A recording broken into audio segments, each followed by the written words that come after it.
Allez, avant d'attaquer le match 2 de cet après-midi entre Michael Koch des Pays-Bas et Alvard Hagen Nielsen, le Norvégien, nous sommes avec Matthew McNeil, joueur professionnel américain.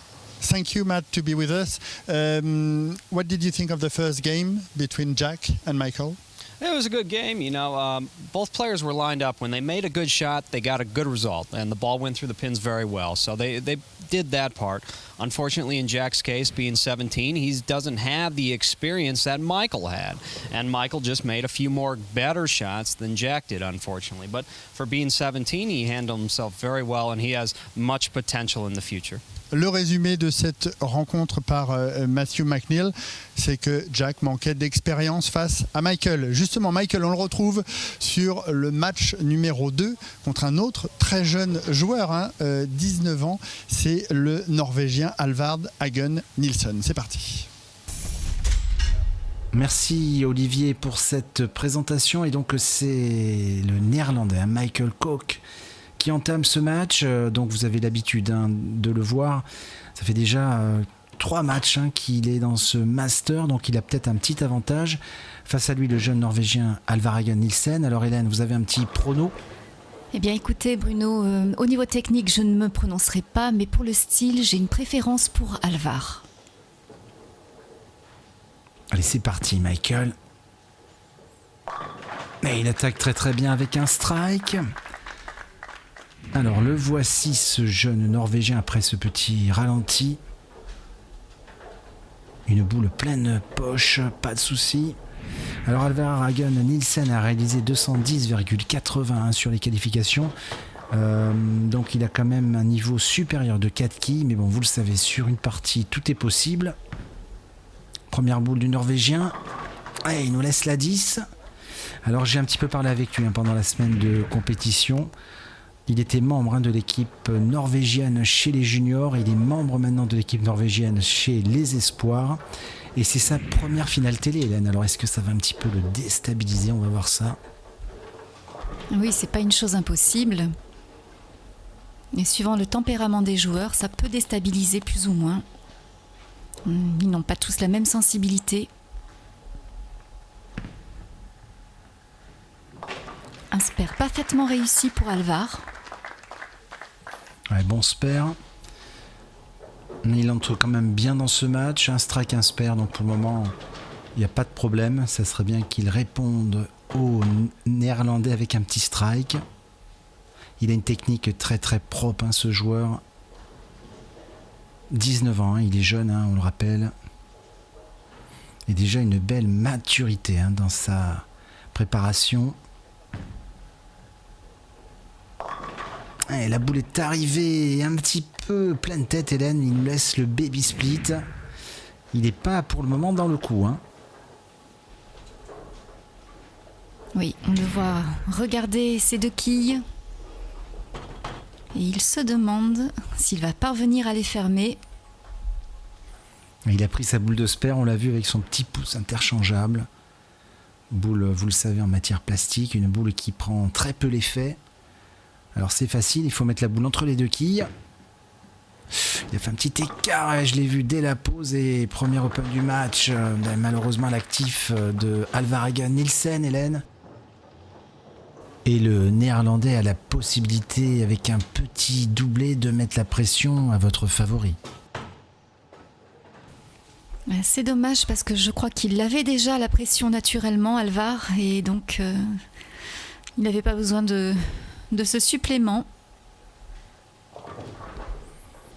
Alors Michael, sur cette frappe numéro 2, va-t-il doubler?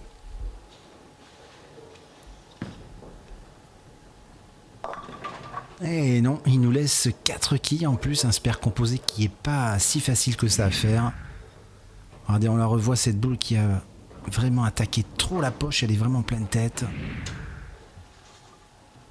Ah, alors est-ce que la machine néerlandaise, Hélène, s'est déréglée? Car je vous rappellerai après ce lancer, son parcours incroyable à Michael Koch. C'est un joueur qui est relativement précis au spare. Ah, je vais porter malchance. Open, deuxième open du match, Hélène. très précis, très régulier, mais oui, là c'est une open. Et j'aurais tendance à dire tant mieux pour Alvar. Alors je vous rappelle que Michael Koch a éliminé dès le premier match la Française Véronique Sigur après un roll-off parce qu'ils avaient terminé tous les deux à 178, 60-38. Ensuite dans la division où ils étaient encore 3, c'était la finale des divisions. Il a battu Sarah Hood et Carl Buckley avec un score déjà très important, 266. Et il continue en strike. Dans le deuxième tour, eh bien écoutez, vous l'avez vu, c'était le match précédent, il a éliminé l'anglais Jack Blythe avec encore un score très très très haut, 269 à 195. Et là, il est en piste et bon, à part cette petite open à la frame de Hélène, il est quand même relativement bien parti. Oui, je suis tout à fait d'accord avec votre analyse. Et sans compter que Alvar fait sa première partie sur ces pistes.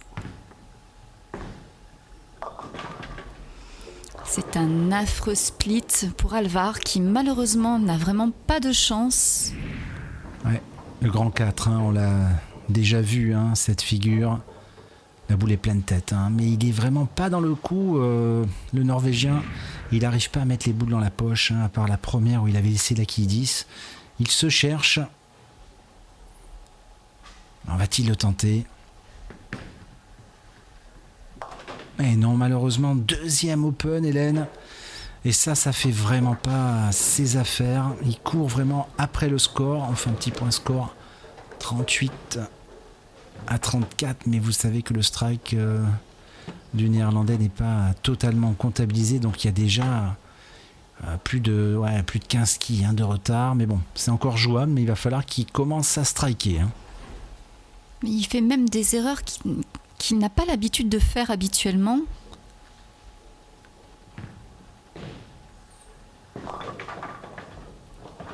Ah, c'est dommage, la quille 7 là n'a pas voulu tomber.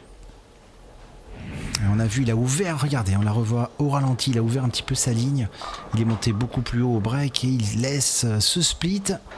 La belle-mère et la quille 7, c'est pas facile à faire. Il faut jouer avec F1, la belle-mère légèrement à droite. Alors va-t-il le réaliser ? En tout cas, il le faut, parce que sinon, il va être très très loin au score. Oh, bien joué Hélène, vous avez vu comment on fait ce split. Ça vous a plu, j'ai vu.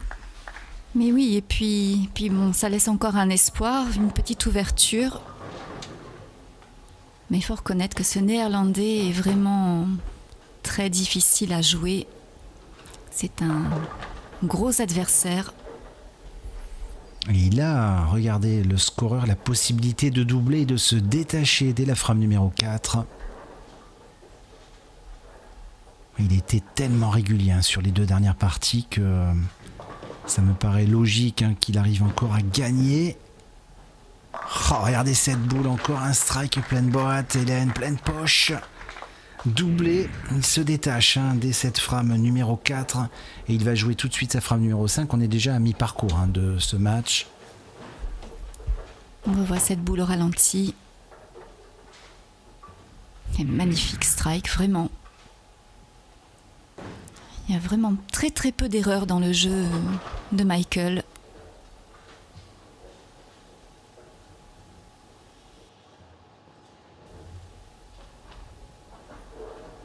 Il prend un peu son temps, mais c'est normal. Allez, possibilité de tripler.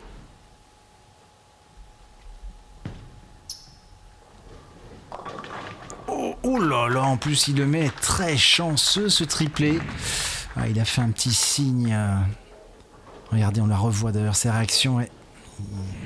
Petit signe vers le ciel, de dire j'ai eu de la chance sur celui-là. Et du coup, ce triplé ne fait pas du tout les affaires du Norvégien, qui n'arrive pas à trouver le chemin du strike, malheureusement pour lui, ce jeune joueur de 19 ans. Encore une boule qui est arrivée pleine tête, Hélène, il n'y est pas du tout, il n'arrive pas à mettre les boules dans la poche et il tricote, comme on dit, il est seulement au spare. Et c'est pas du tout des spares qu'il faut faire aujourd'hui face à Michael Koch, c'est les strikes. Et oui, ça arrive à gauche. Quelquefois, ça arrive trop haut, c'est imprécis, il n'est pas dans le coup. Et pourtant, je vous assure que c'est un joueur vraiment très régulier d'habitude. Parfait sur ce spare. Ouais. Alors, est-ce que c'est parce que c'est sa première apparition en finale télé? C'est possible, hein, vous savez. Il y a des joueurs qui ne réagissent pas à la pression de la même façon. Il y a des joueurs, dès la première participation en finale télé, ils jouent très très bien. Et lui, peut-être qu'il est un petit peu embêté. Ouais, en tout cas, ce que je vois, c'est qu'il prend un petit peu plus de temps que d'habitude. Ouais, encore une boule pleine tête. Hélène, il n'y est pas. Hein, il n'y est pas. Et 2 quilles sur le pin deck. J'ai l'impression que Michael Koch est parti pour gagner encore un match. C'est vraiment incroyable. D'ailleurs, pour info, hein, le vainqueur de ce match ira affronter notre Française Manon Grandcir. Vous l'avez vu évoluer lors de la division féminine. Elle a vraiment très très bien joué. Elle a perdu seulement en finale face à Daria Payok. Allez, c'est parti pour Alvar. Et regardez, il y a vraiment pas grand-chose. Hein. C'est dommage. Les spares sont parfaitement réussis. Ah, il a du mal sur la première boule, effectivement, Hélène. Il est parfait au spare. Mais comme je vous le disais, en face, il a Monsieur Strike. Hein, parce que sur les 2 dernières parties, 269 et 266, croyez-moi, il faut en faire des strikes. Et regardez, il a la possibilité de quadrupler ce Néerlandais. Ouais, mais elle a encore bien joué à l'intérieur de la piste et encore un strike. Et là, il est injouable pour le moment. Avec ce quadruplé, il assure sa place face à Manon Grandcir. Je ne vois pas le Norvégien revenir. Parce que, ouais, il reste encore 4 frames. Avec ce quadruplé, il est quasiment sûr de passer ce tour. Bon, faut pas se démobiliser, mais bon, il est vraiment facile. Il a plus de 30 quilles d'avance. Oui, depuis le début de cette finale, il a à peu près réalisé une dizaine de strikes par ligne. C'est énorme. Je précise, Hélène, ce début de Master, c'est pas la finale encore. Elle arrivera bientôt. Ah, cette fois-ci, il nous a pas fait le coup du strike chanceux, et il le voulait en plus. Ça aurait été un quintuplé, mais donc il nous laisse cette quille. Et oui, parce que cette phase Master, Hélène, c'est vrai que c'est des phases finales, les phases finales télé, mais la grande finale, on le rappelle, c'est Daria Payok, d'ailleurs la petite amie de ce joueur, qui attend un de ses joueurs ou une de ses joueuses. Donc il y a encore un beau plateau. Manon Grandcir, Quentin Deroux, Nora Johansson, Chris Vial, du beau monde. Espère pour Michael, qui est vraiment...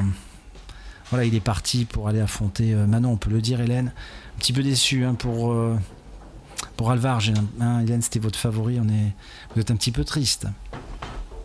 Mais oui, j'apprécie beaucoup ce joueur. J'aime son style, j'aime sa sensibilité et j'aime aussi sa manière de se comporter sur les pistes, quand bien même il ne parvient pas à jouer. Ah bah, un strike, ça nous fait plaisir. Et oui, Hélène, il vous a peut-être entendu dans la cabine de commentateur, vous l'avez bien encouragé. Et là, il nous met un strike parfait. Regardez, un strike pleine poche avec une ligne de jeu relativement tendue. Il a joué dans la piste, le Norvégien. Allez, ça serait bien qu'il double parce que de toute façon, il sait que c'est fini. Il est passé vraiment à côté de ce match. Rendez-vous compte, c'est son premier strike après 7 lancés. 2 open et que des spares. Alors va-t-il confirmer? Et il a dit non, malheureusement ce petit messager fébrile n'a pas enlevé la 10. Il était mieux sur ces 2 dernières boules. 2 boules dans la poche quasiment. Mais c'est trop tard. Et oui, malheureusement.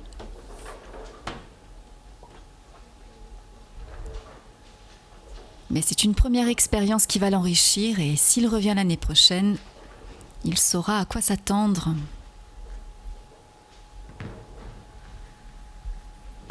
Voilà, un spare très très bien joué. En tout cas, un joueur très, très fair-play, très disponible. Il devait jouer d'ailleurs le double mixte avec Daria Payok, mais finalement Matt McNeil, qui était blessé, a tenté le coup parce que c'était lui, c'était Matt McNeil qui devait jouer. Et jusqu'à la dernière minute, Alvar ne savait pas s'il pouvait participer à ce match. Et donc Matt a été OK, et au dernier moment je lui ai dit qu'il pouvait pas jouer, mais il a très très bien pris. Très bon esprit, Alvar Hagen Nielsen. Ouh, Hélène, première erreur de Michael, il touche pas la quille de tête, c'est rare de voir ça. Une petite faiblesse. Et ça arrive sur une partie. Ouais, mais il a une avance tellement confortable que ça ne lui pose aucun problème. En tout cas, il faut le spare quand même. Il ne faut pas se démobiliser car il a encore des matchs s'il veut continuer ce master. Un match peut-être avec plus de pression après parce que Manon va jouer à domicile. Je vous rappelle qu'on est au Silver Bowl à Beaucouzé, la banlieue sud, un petit peu d'Angers. Bon spare de Michael Koch. Et regardez, il enchaîne cette frame numéro 9. Et si je vous dis pas de bêtises, s'il terminait en strike, il pourrait réaliser 234. Donc encore une très très belle partie, parce qu'après 266, 269, faire 234, c'est quand même du solide là. Et oui, c'est remarquable, oui.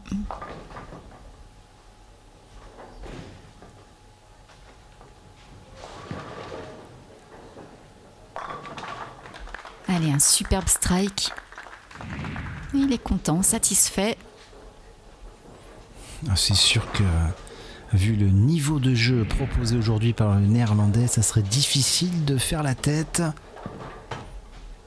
Et même Alvarin qui n'y est pas, ne fait pas la tête, c'est bien. Bel esprit sportif. Une boule qui a un petit peu trop attaqué, 9. C'est dingue, il n'y est pas du tout. Rendez-vous compte, il a réalisé 210,81 sur 32 lignes. Le Néerlandais 206,47, donc il y a 4 quilles de plus, c'est énorme, 4 x 30, vous voyez ce que ça fait, 4 x 32. Et bien sur ce match, on ne le retrouve pas. Alors je sais qu'il va y avoir une petite interview d'après-match avec Olivier Caillé, restez bien avec nous. Après cette rencontre, on va voir ce qu'il va nous dire. Voilà, le spare, c'est très bien. En tout cas, Hélène, on sait qu'il sait faire ses spares, ça, il n'y a pas de problème. Et oui, mais malheureusement, on sait que ce jeu nécessite des strikes, vos fameuses petites croix.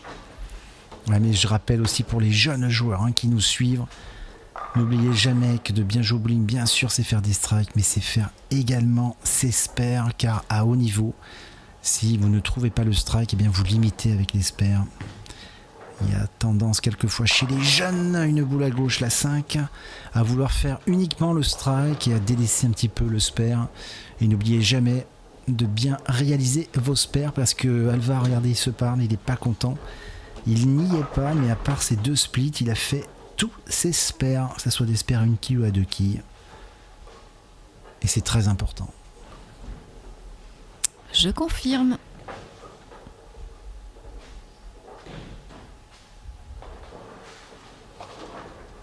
Peut-être l'envie de terminer en strike pour Alvar.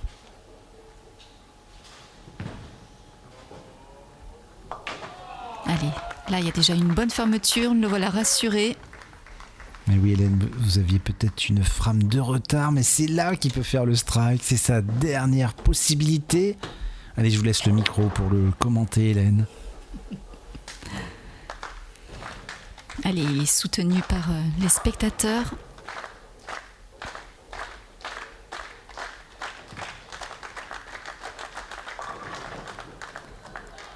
Et il laisse une dernière quille. Allez, score final pour Alvar, 168. D'ailleurs, on l'a pas vu à la caméra, mais la quille a bien failli tomber. Mais la machine l'avait prise. Donc 168, un très petit score. Rendez-vous compte, il doit être déçu. 40 quilles en dessous de sa moyenne.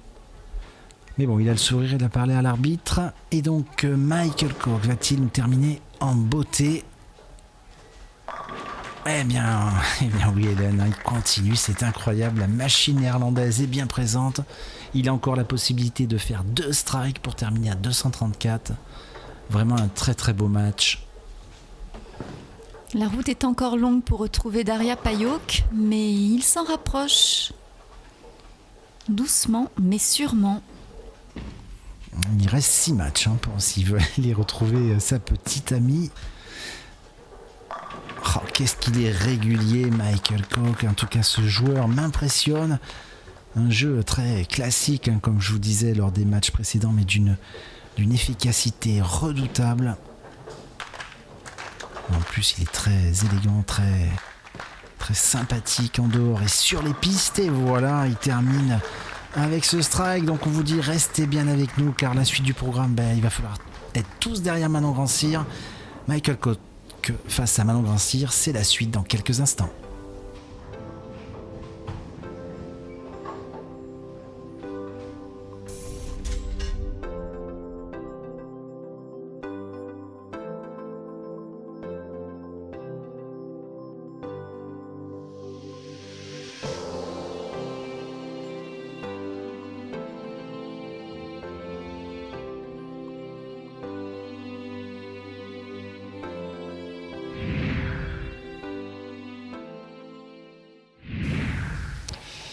Et deuxième victoire consécutive pour le Hollandais Michael Koch, qu'on va retrouver dans un instant. Mais d'abord, je me tourne vers Alvar Hagen Nilsson. Il est jeune, on le disait, 19 ans. Alvar, is it a big deception to lose this game? No, I don't think it was that, because it's my first time on TV, and that's why I probably got a bit tense and couldn't make the proper shots.